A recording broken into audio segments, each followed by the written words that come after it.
Hey yo, what's going on? What's going on? This is Art to Art Connections, telling stories that inspire. Today I have someone that I truly admire. He's someone that is doing things in life that I eventually want to do. And then also whenever I link with him, we always have good conversations, and he always brings insight and perspective into my life and things that I want to do. Right next to me I have the man, the myth, the legend, Shemar. How you doing today? Not the man, the myth, the legend. Just the mortal man, man. Just the mortal man. Well, what's good, man? Not much. Appreciate you for having me, though. Appreciate it. Nah, thank you for taking the time to come over here. The first time I met you, I remember we were going to a Texas State event, and it was, you guys weren't in a fraternity. What were you guys doing at Texas State? Well, what is we doing at Texas State is the real question. Nah, but back then it wasn't before I crossed when I was in a fraternity. It was just, entrepreneurship, hustling, going to class, but also trying to make some money on the side. When you come from like not trying to have your parents pay for school or do anything for you, I'm real independent. So back then it was just about how to make $1, but also, trying to get through school so my mama ain't beat my ass. I couldn't come back home, I could come back home. She'll let me come back, but shit, it was gonna be you gotta work some dead-end job or do some other shit like go to McDonald's or grocery store or some shit to just at least show that I'm doing something in life. But those were the good old days. It was just good times with friends, trying to make some money. That's where actually I met it's funny because I met you through a close friend of mine, like Smooth or whatever. People may call him Jinx now, but to me that's just Smooth where I met him. And we linked up at Texas State, and that's when we started throwing parties and stuff, and that's when I eventually met you. So I think it's powerful to like meet people through other people. That's how life flows. Definitely. And then also I really appreciate that some people are like the glue when it comes to certain relationships. Like they're the person that are able to attract everybody and then bring those people in together, like Jinx, or I call that nigga Jordan.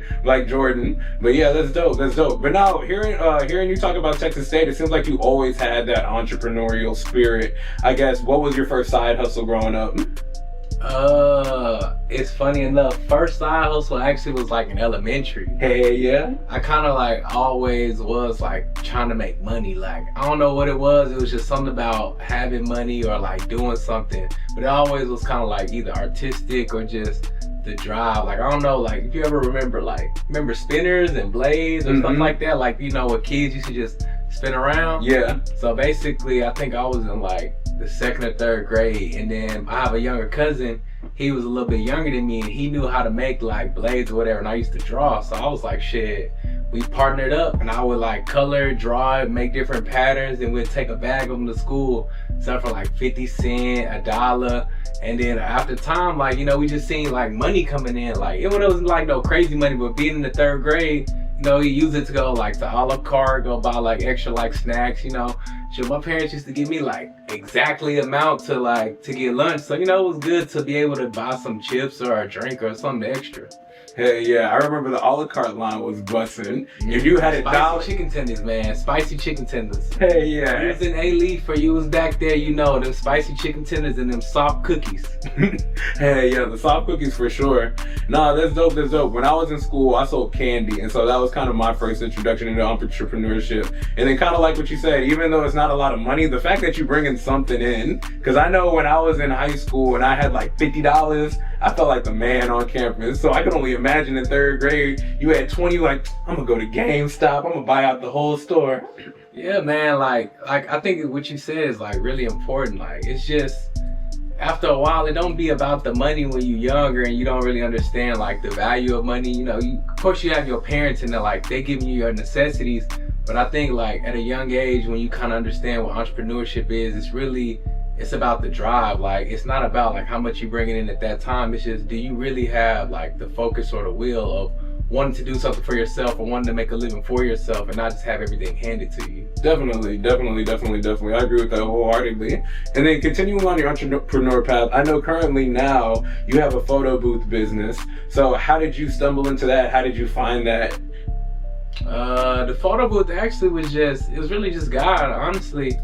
Like, I was at a point in my life where, I was in the corporate space. Like, this is post-college, like, my entrepreneurship from college just was always in me, but like, you're kind of in that transition period. So like I went from throwing parties and making money from throwing parties in college to now like, okay, I have a full-time job and, just kind of going through the motions. And I think what happened was I ended up getting reconnected with another friend.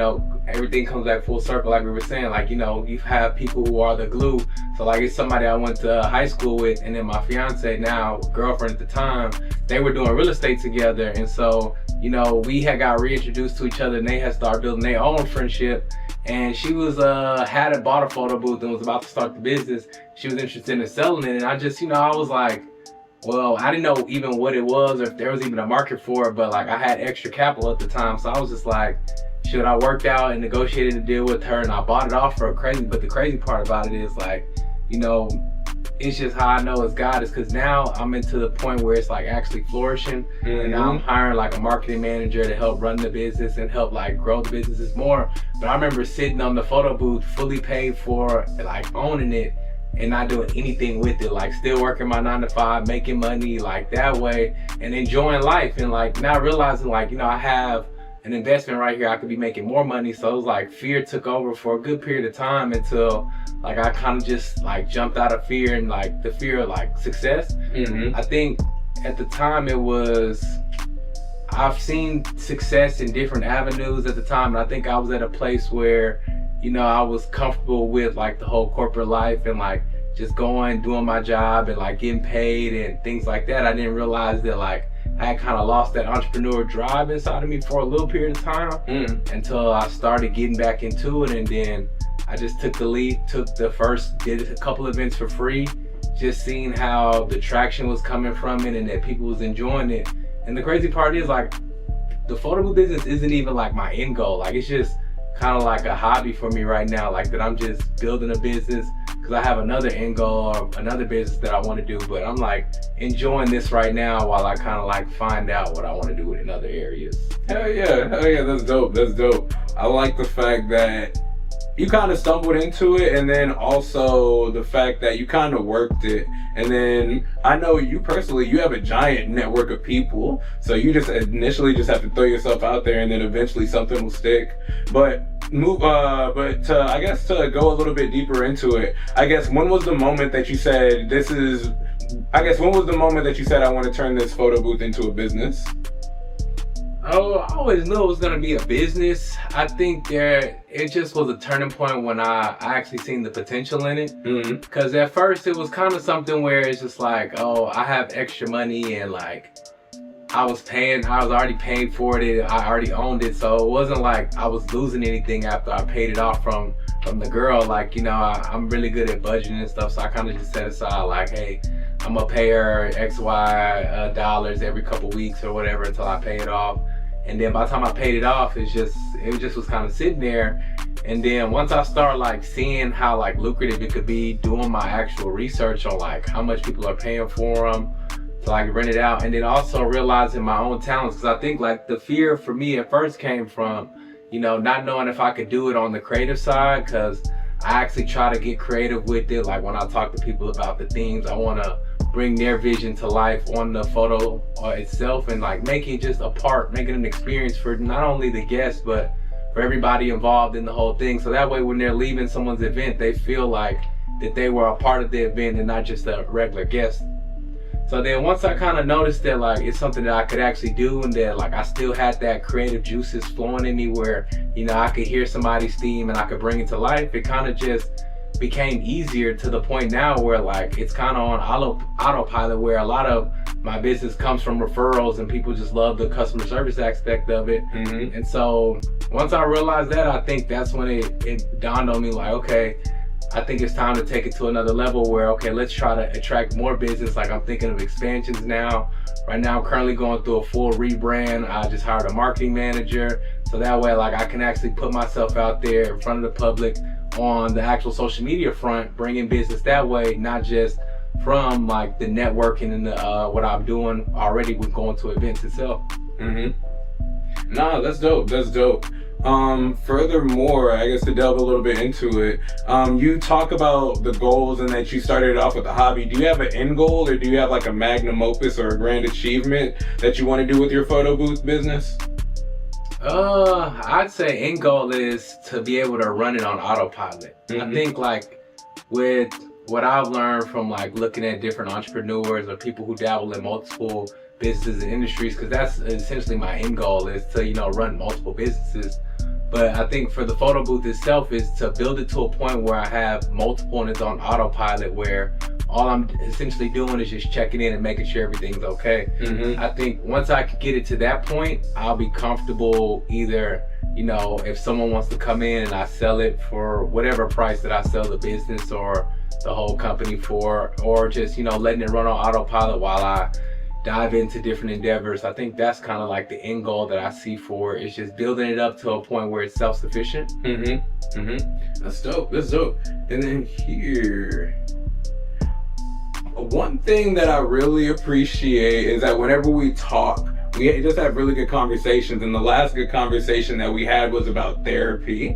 And so I guess I wanted to bring it up because it's something that I've always thought about doing. I've never actually done it. I've read The Structure of Magic. It's a book on how a psychologist goes through a breakthrough with their patient. And I guess I kind of just, not self-diagnosed, but I self-treated with that. And I guess I was more aware of like thinking and like my internal dialogue and stuff like that. And so I eventually do want to try therapy. And so that's what really fascinated me about the conversation. I guess, what made you want to get into therapy, or how was your introduction to therapy? Well, I'd say like, kind of like what you were saying, like for me, I think the introduction to therapy kind of came like through social media.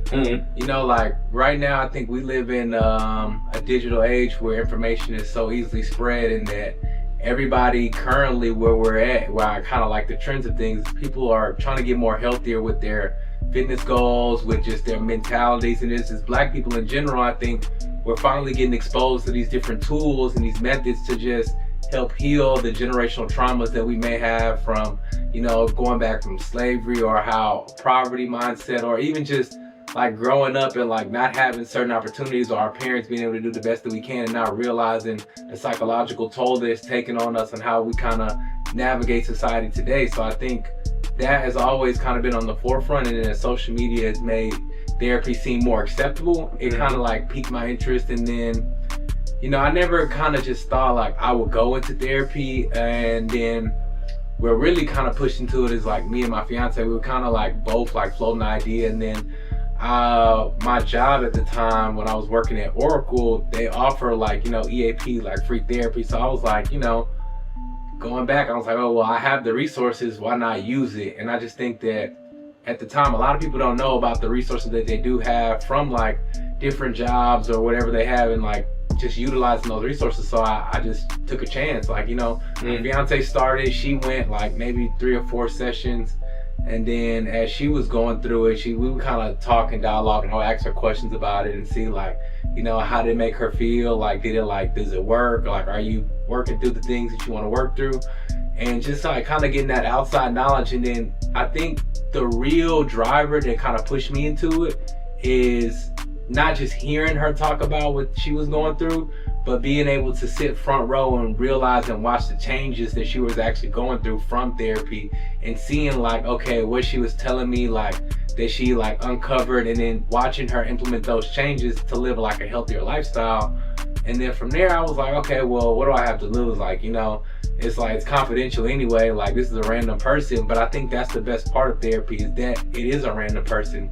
You know, I get into therapy and I feel like after I feel comfortable with my therapist or whoever I'm talking to, that I can just kind of open up. And the key that what came, like that realization moment that you were talking about, is sometimes therapy is just someone asking you questions and you feeling comfortable enough where you talk so much that you answer your own questions, if that makes sense in a way. No, it oddly makes sense, because when I would go through the self-therapy, one of the things that they talked about was projection. And so once you learn the idea of projection, that everything I do is an outward expression of how I'm feeling inward, then I would ask myself more questions of how am I feeling right now, and what are my feelings stopping me from doing, and how are my feelings affecting the way that I treat people. So when you talk about that internal questioning, I'm assuming those might not be the exact questions that you have, but those are the kind of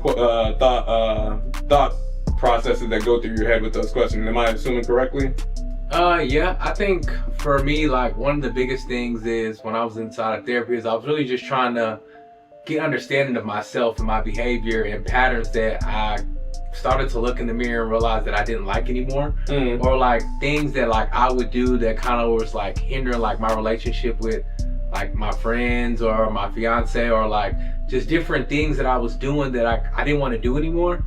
So like as I was going through therapy, it kind of opening up about like my childhood and my past, and having someone help connect the dots and making and pinpointing those correlations from like my past to my present, it just ties it all together and allows you to just release those burdens that you have to just be new again. Like I remember like leaving therapy after like making those realizations and understanding like, you know, I'm just holding on to things that I shouldn't hold on to anymore, or just getting those tools of like when I feel like I'm overreacting to something, or when I feel a certain type of way, just understanding. I think therapy's more not just about the talking aspect to understand, but it's just understanding yourself. Because the more you understand yourself, it allows you to react to different situations in a different manner than you would have before. Because it's like, you don't know what triggers you until you kind of dig deeper and like actually face your traumas or face your childhood head on. And then you can kind of see like, oh, well, man, I react to this is because my parents used to do this, or, oh, I'm doing this because someone in my childhood did this to me, and this is the only way I know how to defend myself. So now when people do this, even if it's not harmful and they're not trying to be offensive, I'm just reacting like that because that's all I know. Definitely. You kind of really walked into the next question. The next question that I had for you is, you talked about your childhood a lot. What childhood traumas have you healed from? Man, you're getting deep already. Yeah, like we're like what, 10 minutes in? I guess what I've healed from, for me personally, is confrontation. Like, I'm really relaxed. Like, I'm a very chill and relaxed individual, and it's to the point like I started to notice that like I was so relaxed that once I explode, like I kind of like explode on people, or like I like really go off, or like I like to defend my name or my honor or whatever. And it's just something that I've been working with just expressing myself, or not holding things in or letting things go. Like I've learned the difference between, you know, what an argument is and what's a discussion, and what's just talking to somebody about your grievances versus like blowing up on somebody. And so like if you just learn, once you learn to express yourself and be comfortable having a disagreement and talking it out with somebody, then you kind of like, it levels you out to where now you don't have to hold things in until they really piss you off, and then now you're cursing at someone, yelling, screaming at them, when like all you have to do is, if you would have addressed the situation the first time and not let those topics build and build and build, you'll be in a better place. Definitely.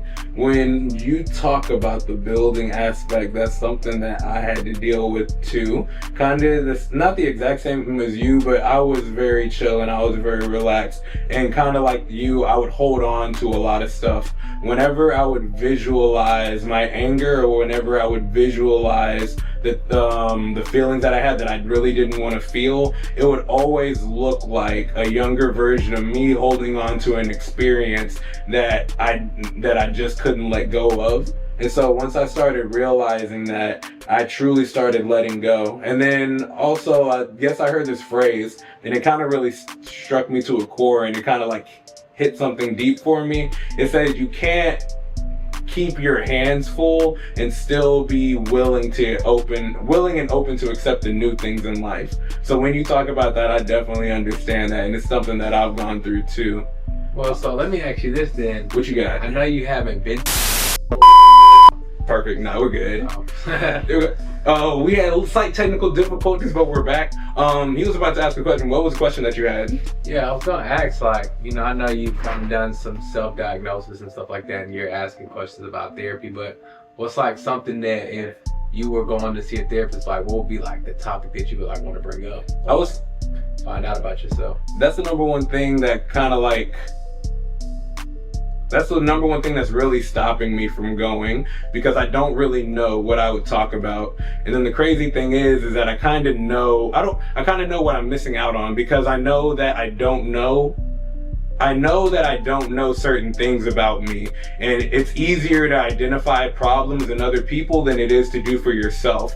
So going to somebody else, not saying that I have problems or there's something wrong, but they will be able to point out things in me that I'm not aware of. So I know that's the number one thing that I'm missing out by not going to therapy, but also I don't know what I would talk about. Like, I would go in there and I would ask questions, basically trying to see what I could do. So I would say, hey, what do I bring to therapy? And that's a good question for you. But definitely I would say, or like if I've met a therapist or when I've met therapists in real life, I would always ask them, like, what do I bring to therapy? And they say you can bring whatever you want, and I just don't know. Or I don't know. I would just say I just don't know. I don't know what I would bring to therapy. And that's the number one thing stopping me. I'm like, okay, I can see that. So I'll just tell you, you just bring yourself. Like, you gotta think of therapy as like, it's so weird because like, you gotta think like with therapy, and I think this is like the good part about it, but it's so weird at the same time, is because, you schedule your therapy sessions like weeks in advance, but you never know what life's gonna get you that week. And like, so when you go in there, it's not necessarily like, what do I bring? It's kind of like, what's on my heart for the day. Because like, everything could be peaches and cream, like Sunday to Monday, or, for a whole week straight. You have like your next therapy session and a week later and everything's good. And you're like thinking about canceling the day before. Then that morning some shit just happens, or like life just happens. And now like, you really just found exactly what you're gonna talk about, and you just never know like the healing that you can get by bringing that to therapy. So I would say like, I think the scariest part, like you said, like it kind of goes back to what I was saying about like with my business. It's the fear of like not knowing the outcome is what's kind of holding you back there. And so like I would just say like dive in head first, like just book the session and just and give it a chance. Like give it like at least 3-4 sessions where you just schedule them, put them on the books, and then just try it out. Like, that's what separates like good therapists from great therapists, is because a good therapist knows like, okay, to get you to start talking about yourself, like from childhood, or like getting those background details about yourself. So that way they can build up a portfolio and get to understand who you are. So then now when you do bring up the day of, like, oh man, like I spazzed on this person and you're detailing all this, well, they'll tell you like, well, do you notice that like, this is what you did when you were at this point, and then that's kind of like how it builds. Nah, I like the question that you asked. Bring what's on your heart. That's the number one thing, and I think that's one of the perspective changes that I've just gotten. Thank you for that. I appreciate that, man. I learned something. Gems. Here, and then the next question that I have for you, in your opinion, what is the purpose of therapy? The best way I could put the purpose of therapy is, I don't know who told me this. I don't know if it was my therapist or not, if I read this somewhere, but someone put it into perspective and they told me, they said, going to a therapist is like seeing a mental doctor, they've gotten the degrees, they understand mental health, and they did all that. And they told me, they said, you don't go to a doctor like after you have a chronic disease. You go like when you're a doctor, you go for routine checkups. So they said like, why do we treat therapy as like a critical surgery every time when we decide it's time to go? Like therapy's not meant to just be a be all fix all. Like therapy, in the sense of it, when it's like working and it's very retrospective, is you're going for routine checkups just to make sure you're staying on the right path of what you've learned. Because at the end of the day, like when you're unpacking so many different things about yourself and you're trying to change things about yourself, you know, you're gonna have those moments where you slide back and you revert into your old self. But therapy's good to like routinely go, so that way if you slide, you don't slide 100% back. You know, you may slide 10%, but you're still in a better position than you were before you started. Now you can fix those things and continue to grow. So like, I just think that people need to look at therapy as like, don't go when it's too late. Like even like if you go to like couples counseling or couples therapy, why would you go try to work on your marriage after both of you guys want to leave the marriage? Why not work on it day by day like you're supposed to and do those routine checkups? Yeah, I agree with that a lot. I agree with the mental checkup aspect of it. And then also, I really appreciate the fact that you talked about it like a doctor routine, and it's something that you should do, and it's something that you shouldn't do when it's too late. I know when I've talked to other people who've done therapy, unfortunately it got to a point to where they had to crash out and then they had therapy. Eventually they did find therapy, but kind of like what you said, you don't want to get to a point to where you have to crash out and then do something. That's kind of not the worst position to be in, but that's the most unfortunate way to find something.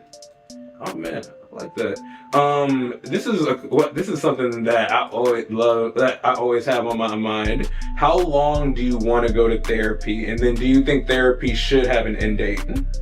I think it goes back to my previous answer. Like, you don't just stop going to see your doctor because you get old. Or like, you know, you don't just think you're living a healthy lifestyle or like physically and then don't go for a routine checkup. You know, there could be something chronically wrong with you and it's just going under the radar that you don't notice until you go get a CAT scan or you go get a checkup. So I don't think therapy has a necessary end date. I do think that you fix certain issues in your life and then, you know, those topics are finished now. Like, you know, like we said, like it's like mental surgery. So like if you're going to therapy for a specific thing, say you have anxiety, and then, you know, you go to therapy for anxiety for a year, 2 years, 3 years, however long it takes to you to get to a mental point where you feel like you've taken control of your anxiety and now you have the tools and mechanisms to kind of get through your lifestyle without having anxiety attacks or having those different things that can hinder your lifestyle. I don't think now you decide to stop going to therapy. I just think you change the subject. You know, it's like having a conversation. You know, we don't have the same conversation routinely with people. So you, with your therapist, after you get to a certain point where you feel like you're tired of talking about that and you're to a good point, switch the topic. What else about your life do you want to change? I just think that people try to use therapy and say like, oh, I'm done with this, I'm gonna stop going. But why do we put a cap or a ceiling on evolution? You know, you're supposed to always be developing yourself and always wanting to be the best version of yourself, and never say you're going to be 100%, but you can always chase to be a better version than you were yesterday. Definitely. I agree with that wholeheartedly. The reason why I asked is because it kind of goes into the previous points of when I talked about where I don't know what to bring. And so I always thought of therapy as I bring this one particular issue, and then kind of like what you said, when I get this issue figured out, then I don't need it anymore. Or I don't have this issue anymore, so I don't need therapy anymore. And that's the way that I typically looked at it when it came to like therapy having a start and an end date. Like if you were a survivor of something horrific and tragic, once you got to a point to where the triggers don't affect you anymore, once you get to a point to where you have positive self-speak about yourself with the experience, and you have these things built, or you have these things worked out, then I would see it as, okay, this is something that I've resolved with my life and I don't need therapy anymore. That's why I think of that. That's why I think of it as sometimes potentially having an end date. Yeah, and it's not necessarily, I'm not saying that you necessarily have to be on a schedule and go to therapy every 2 weeks. Like, that's not what I'm saying at all. I think that, you know, you can get to a point where you're reducing the amount of time that you need in between therapy. But I think that, you know, it's always a good tool to have to prevent like other issues, because going and figuring out one issue may uncover something else that, you know, you may have not understood, or that could be tied to the other one. Because, you know, you could go to therapy for anxiety and then realize that while you're talking through this anxiety, that, man, your anxiety is triggered by a depression, which is triggered by like, oh, this lifehood trauma experience. So like, we try to make things black and white, and life isn't black and white. And so I think that's the part of like when you look at it in the mirror and you truly like take a deep dive within yourself, you realize that like, we're a canvas full of all these beautiful colors, and like we have scars and flaws and different things that have shaped who we are today. But also some of those things, you don't uncover until you start looking at other pieces of yourself, and it's just like a domino effect. Another question that I have for you, if my phone wants to load up, how do you know you found the right therapist? Man, that's a good question, because it is actually very hard to find the right therapist. I would say, I think you found the right therapist when you feel comfortable. Like, I think like a therapist should be your anonymous best friend, or like a pen pal. Someone where, you don't necessarily know anything about their lives or their backgrounds, or you may know a little bit about it, but you feel comfortable telling them everything about yourself and just opening up. I think that, you found the right therapist when the tools and the messaging that they give to you actually help you. And, everybody's different, It's just like what one method or way of trying to get someone to understand or realize something about themselves may not be the same approach to help somebody else. So like when you find a therapist where their tools and their practices are actually helping you, then you think you're in a good place. But also too, I'm in the recent process of like probably looking for another therapist, because like I feel like my therapist, she helped me for what I was going through at that time, and then now like where the conversations of where things are going, I think like it's time for me to look for someone else. And then also too, it's like we can take it back to the doctor reference. You don't go see your foot doctor when you have a problem with your hand. And the same thing goes for like, therapists. You have therapists who specialize in couples therapy. You're not going to ask them how to heal anxiety. Like they may be able to talk to you about different things, but they can't probably get to the root of it, because they're not specialized in how to treat anxiety, depression, versus how to end relationships and communication styles for couples. So it's like, I think you kind of gotta do your research, make sure you understand like what you're going to therapy for, and then you kind of find things like that. And then also too, you got therapists that specialize in multiple things too, so it's about research. I got you. I guess the number one thing that I liked from what you said was when you get therapy from somebody and you see the help that it does. I think that's the number one thing that I'll take away from that. That's like the biggest. I was like, oh, that's the one. What differences in your life have you realized after going to therapy? I just think I'm more self-aware. I think that going to therapy, once you like kind of uncover these things about yourself, and like they actually like put a mirror up in front of you, and you see like, you see where your insecurities are, you see where you're lacking in certain areas. I just think you become more self-aware to the point to now like when something does bother you or trigger you, you can recognize it, and you know how to course correct in your life. Or if like, you struggle with like anxiety or depression and things like that, and you see like what triggers that, and like like, okay, for example, like some people see anxiety or depression, they turn into like closing themselves inside the house and not going anywhere.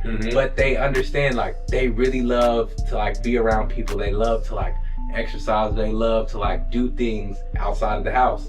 Being able to recognize those triggers and things like that, you could try to find ways to like help combat it, even though it is a mental struggle and it'll never get better. It's not like a perfect thing. Like of course you take that time and those days for yourself, but it's putting those parental measures and those roadblockers in so that way you don't go off the deep end. Going off the deep end is definitely bad. Ooh. And I know we talked a little bit about some of the realizations that you've had through therapy. I guess, how has therapy helped your interactions with other people? Honestly, it helps because now like like you said something earlier, you were like, you know, you kind of live life through like your own outer projections of who you are and putting those on other people. So the way therapy helps is that you stop self-projecting on people and you realize that everyone's different. Like I remember someone told me this, it's so funny how you kind of, how perspective is. I use this quote all the time when I'm talking to people about like looking at certain things. You remember the thing about the dress, if it was blue or if it was white? You know, like that's a key thing about perspective. It's like if you grow up with like a certain outlook on life, you know, no one has your outlook. So like in this current moment, we could look at the same situation or same object, but see two different like perspectives from it based on how we grew up or like what's our background. So like it just helps you stop self-projecting on people and understand that like, you know, you should listen to people like to actually understand where they're coming from, because we can learn from each other's experiences. Definitely. I like the listen to understand aspect of that. I know when I was growing up, I was always like an argumentative kind of person. So I would always like to listen just so that I can have an argument with somebody. And so when I got to the point to where like I actually listened and understood, things and relationships got a lot better. And then plus, I guess even more importantly than that, like when you talk about the perspective aspect and also the environment, I don't know if you specifically brought up environmental aspects, but when you talk about people's different perspectives, you then see them for what they truly are, and that's just a human being. This person has had different experiences than me. This person may have a completely different background than me. This person just as different than me, but we share this thing called a human experience, and I may not be able to empathize with you, but in most situations that you go through, I am able to sympathize, and I can understand what made you did that and who the person is in front of me through conversation and stuff like that. So when you talk about that, yeah, I definitely relate to that a lot. Yeah, I agree, man. I think like when it comes to like just interactions with people, you know, I think sometimes we're so wrapped up in kind of like what we go through, and you know, we try to what's the phrase, like, you know, never try to compare your struggles, because at the end of the day, like, we're getting into a struggle war here, when like it's okay to just like accept that, like, man, whatever they went through hurt them, because you know, what's my strength isn't your strength, and what's your weakness isn't my weakness. So like, you know, whatever you went through, it actually affected you and hurt you, and just sympathizing, like you said, with, dang, like you were hurt by this situation, or this situation, I can see how it shapes your perspective on this, even though, you know, you didn't go through that, but you can also understand how someone feels without like getting upset about it being different from how you feel or view the situation. Definitely. Also, you talked about going to therapy with your fiance, and then also couples therapy too. What's it like going to couples therapy when you have the person what's it like going to couples therapy when you're telling your most innermost thoughts and the person is just right there and they just gotta take it? Man, it can be, for one, it depends on if you go in person or virtually. And it can be some of the most awkwardest moments for a short bit of time. But like after a while of doing it, you kind of like relax up. I think when you start, like you said, like, you know, you have to say all this information about this other person while they're right there and just have to take it. But I think like what changes your viewpoint on it is when you stop looking at it as like a fight or a battle, like where you're trying to win over your perspective versus their perspective, and you approach it as like, you know, you just want to be heard and you just want the other person to hear you and they want the same thing. Like, I feel like if two people are going to therapy, A, they're both trying to fight for their relationship, and B, like, you know, they're just trying to be heard with the median there, because obviously, you know, like we said, like when you have different perspectives on topics or situations, you're not always going to see eye to eye, and it's sometimes good to have a third party there for you guys to talk about, you know, how you guys feel, especially when you have someone who can, you know, have a timeout, you know, because you ever have this feeling where like, it's just so funny, because like me and my girl, when we were going through therapy together before we got engaged, it was funny because like it felt like sometimes like things that we would say to each other outside of therapy, or like we would argue, like tensions could be some type of way, or all this, it's like we weren't hearing each other. And then we would like literally get into therapy and then rehash out the same type of situations, but now it's like everything just was like more clearly. Even though like the emotion was still there, you know, like obviously like the topics that we were talking about, it still affect us emotionally, where, you know, we weren't screaming or cursing at each other, but like we were passionate about our standpoints.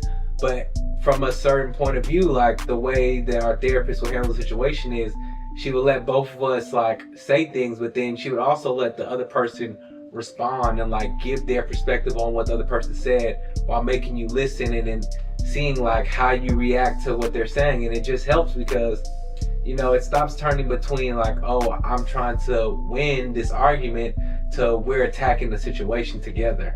That's crazy, because you actually answered the second question that I had. Because with all of that perspective and with all of that in mind, my next question was going to be, what do arguments look like after going to therapy? What do arguments look like for you? And you just summed it up perfectly. Oh man, yeah. They're still the same. Like, it's not. I wouldn't say they're still the same. It's like, you know, outside of therapy, you know, the major difference is you can never think that just because you go to therapy that it's an instant change in your relationship with someone else, you know, because these are things that you guys have been doing for a certain while, or a certain style, and you know, you recognize that either of you don't want to like communicate like disagreements in this way anymore. And I think people they think like, oh, we went to therapy and then the next day, like, I'm not gonna blow up on her, she's not gonna blow up on me, we're not gonna have a disagreement, when that's not true. The real key to it is like, okay, how do you bounce back from that disagreement? How do you implement the tools that you got from the disagreement? Like now, I see myself as like, oh, if the conversation is getting a little too heated, trying to like cool the temperatures. Like before, I was like, me and my fiance have completely different like argumental styles, or like however we argue, we're completely different with it. Because before, like, you know, me, I want to handle the situation right here and there. Like, oh, we having a disagreement, what's going on? Like, let's hash this out, like what's going on. But her, like, sometimes she needs to like separate from the situation, cool down, get a level head to reapproach the situation. And to me, like, in my point of view back then, it was like, oh, she shut it down on me. Like, oh, you're not trying to talk about this, you shutting down, like, what's going on here? But I had to learn that, like, it had nothing to do with her on why that was my, like, argumentative style. You know, it goes back to what we were talking about before, like, healing, like, unpassed traumas and stuff. And it was just the nature of confrontation. Like, you know, it was just the experiences that I seen with my parents. And, you know, my parents were divorced, and, like, they had, like, kind of a toxic relationship, and like they used to argue and bicker a lot, go back and forth. And so like I was bringing my baggage into the relationship, and you know, to her it was just like, oh, I'm trying to argue with her, I'm trying to keep this going on. But for me, it was, I'm trying to fight for our relationship. Like, I've seen my parents get divorced and things like that, and like they divorced and split up, and they were arguing and they were cursing, yelling at each other, but they weren't trying to fix it. Their arguments weren't designated to fixing the issue. I thought, in my perspective, that me being so like on top of it, I'm trying to fix, like I'm trying to show you that I care about this situation, and that you're just trying to walk away and walk out on me, when that wasn't the case. You know, I was self-projecting there, when all she needed to do was like, she just wanted to get a level head, so that way she didn't blow up on me, that there wasn't blowback, or she didn't say something that she may have ended up regretting. And so it's like, that's the key to like the therapy piece, that like it just changes it changes your perspective on how you look at confrontation, or how you look at how someone else is approaching something. And so when I learned like different things about trauma that she went through in her own life, and like why this is like her style, or why she acts like this, you know, we just kind of like bridge the gap. Like, we meet each other halfway. Like, now she understands like why I'm like the way I am, but I also respect like what she needs out of the relationship, and then we just move forward. That's dope. That's dope. I have two more questions for you. You kind of touched on it earlier. Us as Black people, we typically don't get the mental health need. We don't get the help with mental health that we need. So I guess you as a Black, or us as Black people, I guess, how How has therapy affected you culturally? I guess, do you have a greater sense of identity with your blackness? Anything culturally that you can say, or ethnically that you can say with therapy that's helped you out? I wouldn't say ethnically. I just think that like therapy, in my opinion, is just a human thing. I don't think it's a cultural thing. I think that, you know, our culture has hindered us from accepting therapy. I think as a black man, you know, we, for one, you know, with just history, you know, there's no need to get into a history book, you know, you guys know what black people have been through in the country, just being raised as a black person, oppression, all X, Y, and Z, all that stuff. But at the end of the day, you know, for one, as men in general, you know, men are always taught to like, oh, be strong, keep your emotions in, don't cry, X, Y, and Z. You know, we've all heard that time and time again. But as black men, you know, not only have we been conditioned with that, but, you know, we have to be extra tough. Like, we have to be aggressive. We have to put on that facade of, or not a facade because it's a part of us, but we have to be a character, is the best way I could put it. A black man to like society isn't human. We are a character. We are a figure of everyone's imagination of what we should be, but we're not humanized in a sense. And I think that cultural aspect of unhumanizing the black man has caused us to run into our own shelter, our own corner, and have all these unhealed traumas that has affected our relationships with not only black women, but also just women and people and authority in general. And so with that, it's just therapy doesn't expose those cultural things, but it helps you expose the humanness in you and that it's okay to be a human. And it also make you understand that, you know, you can be a superhero and still be human. Like, you know, and it all goes back to like what I was talking about before, and it made me realize like my fear of failure. Like, I feel like, you know, sometimes I stop trying to do stuff if I'm not good right away because of my fear of failure, or I won't do something because I'm afraid to fail. But that's just me overcompensating for trying to be that superhero. You said a lot. You said a lot. You said a lot. I'll give you pushback on the cultural therapy aspect of it, because I think you kind of talked about it in your response in terms of how us as black people, we treat women, how us as black people, we need a character. And ultimately at the end, you said how us as black people through therapy, we ultimately learn that we have the opportunity to become human. So I don't think there's necessarily like I think there is a cultural aspect to therapy. And then also there's a book that I'll give you. It's called Post-Traumatic Slave Disorder, and it talks about the epigenetics of black people and the trauma that we've carried through our DNA through slavery. It's a really good read, and it's a lot of eye-opening things. And after I read it, I felt more free. That's the best way that I can describe it. And also it made me understand my parents, and it made me understand black people just better and more. I'll give it to you after this. It's a really good read. So I do think there is a cultural aspect to therapy. And then also the fact that you talked about the fact that when you release those belief systems that you actually believe, or you actually feel human, and you actually feel like a person. I'm a genuinely kind person. And then ever since moving out here in Austin, like, you'll meet people, you'll talk to people, but they'll have like a 3-foot or a 4-foot pole when they interact with you, because they're wondering whether or not my kindness is real or not. And exactly like what you said, if you think my kindness is fake, then what are you expecting me to act like? And that's the thing that kind of trips me up. But yeah, man, you said a lot. That was dope. So I would say that when kind of like with the cultural aspect, I think, let me rephrase it. The reason I'm saying that like I don't think therapy has like a cultural aspect to it is because it goes back to kind of like my other point we were talking about, perspectives. It's like, you know, that is the black perspective for like how our life is.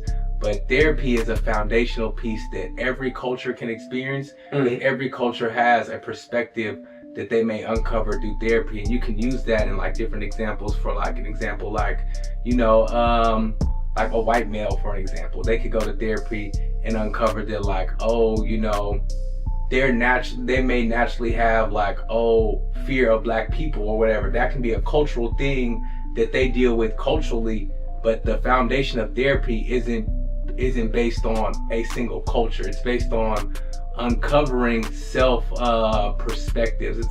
It's a foundational piece. I think like therapy is more foundational than cultural. It's a tool that helps every culture get through whatever they've gone through from their culture, whatever traumas, because trauma doesn't have a color. Mm-hmm. You know, trauma, it's different scenarios or whatever you've gone through in life that binds you to your past.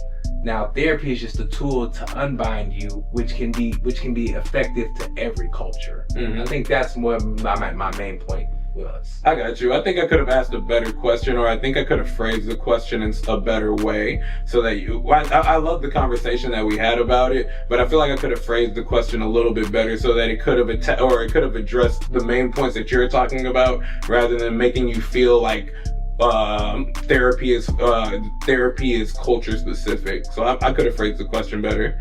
Other question, the second, two more questions. How do you think therapy has helped you in your business?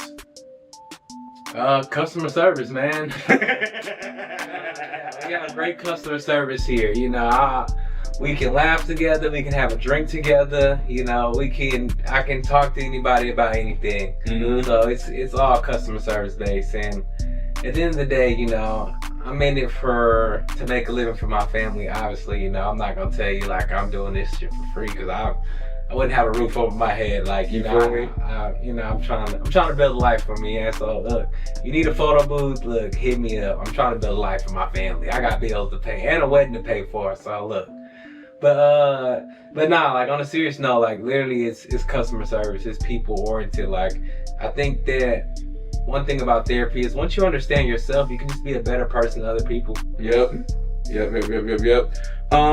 Next to last question. What's your word to people who are skeptical about therapy? I know we had a great conversation. I really hope you guys took something out of it. I really hope you guys can learn from it. And I really hope this inspires people who are thinking about therapy and want to go to therapy to actually do it. But I guess, do you have any last words for people who are skeptical? Any hard sell that you could give therapy, or any final push that you could give for therapy? Fuck it, just do it. Hey, that's the best. That's the only thing you need. It's literally like, it's like skydiving, man. You just gotta jump out the plane. Like, well, what they say, hop off the porch, man. Just jump off the porch and get in the streets, get active. You know, find you a therapist that you can try. Like, you know, and just because you failed the first time with finding someone, you find somebody who like shouldn't be doing their job and need their license revoked. Don't let that scare you from trying a different one. Hell yeah, you're one away from whatever you want. You're one away from whatever you want. That's the crazy thing about it. That's gonna be the end of it. Thank you so much for coming here. Thank you so much for doing this with me. I really appreciate this, and also I learned from this conversation as well. Me too, man. Hey, you're doing great work here, man. I ain't gonna lie. Look, Podcast of the Year award. I appreciate you. Appreciate you. And then also, you gotta shout yourself out. Tell people, I'm gonna put them all on the screen right now, but shout out your Instagram, shout out your businesses. Shoot, put yourself out there, man. All right. For one, you know, you saint.wanya, saint.wanya. That's the personal Instagram. The business Instagram, we can just drop the new name for that later. It's actually under construction, so even if I give you what it is now, that shit, you ain't gonna find it. I got you. Other than that, hey, go buy some fucking houses, man. I need y'all to, my girl, she's a realtor. I need y'all, she back here supporting me. You know, we wedding planning. You know, she always been there, so that's cool. It was kind of cool to like talk about therapy and shit like that when I heard back here, like, you know, so funny. She kept giving me that look or whatever. I need y'all to tap in with her, you know, tap in. Let me see, I can't remember off the top of my head. Buy some houses, man. We got a wedding to pay for. What is this? Hold on. I got it. _ Haley Renee. HALLIERENEE. That is your neighborhood homegirl. The block is hot. She's selling up the block, all of it. Austin, Texas, Dallas. If you need it, we can shop it, we can get it. Hell yeah. Hey. Houston, left off Houston. And San Antonio, we don't discriminate. At all.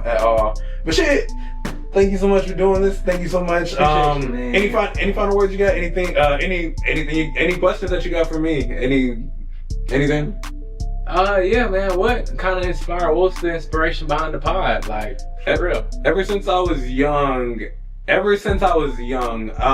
the first thing I ever did was waited tables. Waiting tables is the best thing I ever did. It got me out of my comfort zone. It made me talk to people. And whenever I talked to people, they said that I had a voice that should be on the radio, and they say that I should interview people. So I really if you're ever lost in life, do that. Whatever people tell you that they think you're good at, do that and then just try it.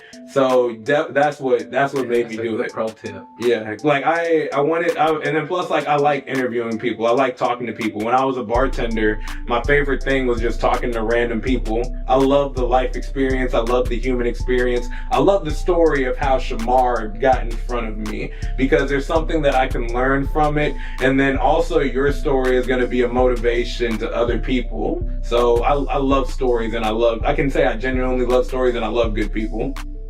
That's deep. Nah, for real. That was a gym there, man. If enough people tell you you're good at something, why not try it? At least give it a shot. You feel me? Because you may have some unwasted talent. You could be the... Nah, that's deep. Man, I appreciate you. I could actually hear the radio voice though. Like, I was over here, I was thinking, I was like, damn, this guy's articulate as shit. Like, a lot of good words. He follow-up questions, he's paying attention, listening. Nah, it's more importantly, in my opinion, it's good people. Like, I think I told you this, Jordan is the glue that kind of brought us together. But definitely, if I would have met you outside of Jordan, I would want you to be my friend. I would want you to be someone that I know, and I would want you in my circle of influence. So really, I had the SD card got full. That's my fault. But no, it's really about good people for me. You're someone that I want in my circle of influence, and then also, like, you're going through a lot of the life experiences that I want to do. Eventually, I want to get married. Eventually, I want to start a family. Eventually, I want to buy a home, and then I am gonna have businesses. And then also, business owners are just good people that you should know. And so, not to glaze or anything like that, I can honestly say that I have a bunch of respect for you, and then I truly have admiration for you. Like, I admire you, and I really like the things that you're doing. I can't wait to see the next thing that you accomplish. And then I really, whatever the end story is for Shemar, I'm just hope that I'm just somewhere in sight and I can just see it happen. You know what I mean? And I truly think that you're a good person. Nah, I appreciate you, man. Like, honestly, I appreciate you even inviting me, wanting to hear my perspective on life, I think that, like, true friendship is just, people who admire each other and whatever they're doing and just want to see each other win. And I truly want to see you win, man. Like, I still remember, like, your story on, like, I don't know if you talked about it before or not on the pod, but just how we were chopping up, you were telling me, like, how you just quit your job in Houston, moved out to Austin, just bought a camera, and just, ever since then, like, you just been working on your craft, sharpen up your tools, you started up the pod, producing it yourself. So I just think, like, you're someone that inspires me. Like, that's that entrepreneur, like that hustle mentality that we were talking about earlier. But it's good to surround yourself around people like that. Like, someone once wise always told me, like, you surround yourself around like-minded people, and then you'll pigeonhole yourself. You gotta surround yourself around people who are, like, have the same, like, foundational principles as you, but have different goals or different aspirations, because you guys can help each other and you can help pull each other up in the long run. So I appreciate you, man, for real. No problem. The thing I'll say about the tech industry is that when I did that, I'll be very transparent. When I was in Houston, I was living reckless because I was working in tech, and then plus I waited tables when I was in college. So literally, when it came to going out in Houston, I was out every night, Monday to Sunday, especially on Sunday Fun Day, and then just going out in Houston. I had the money to do it, and I was just like, fuck it, why not? And so really what happened was I didn't get satisfaction.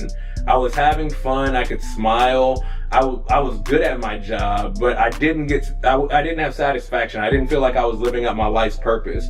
And so when I came out here and when I started doing photography, I truly feel like I'm living the life that God has planned out for me. It hasn't been the easiest. There's been a bunch of turmoil and a bunch of internal struggle, but the point that I'm at now, I'm at peace, I have joy, and then I truly enjoy the process. I enjoy figuring things out.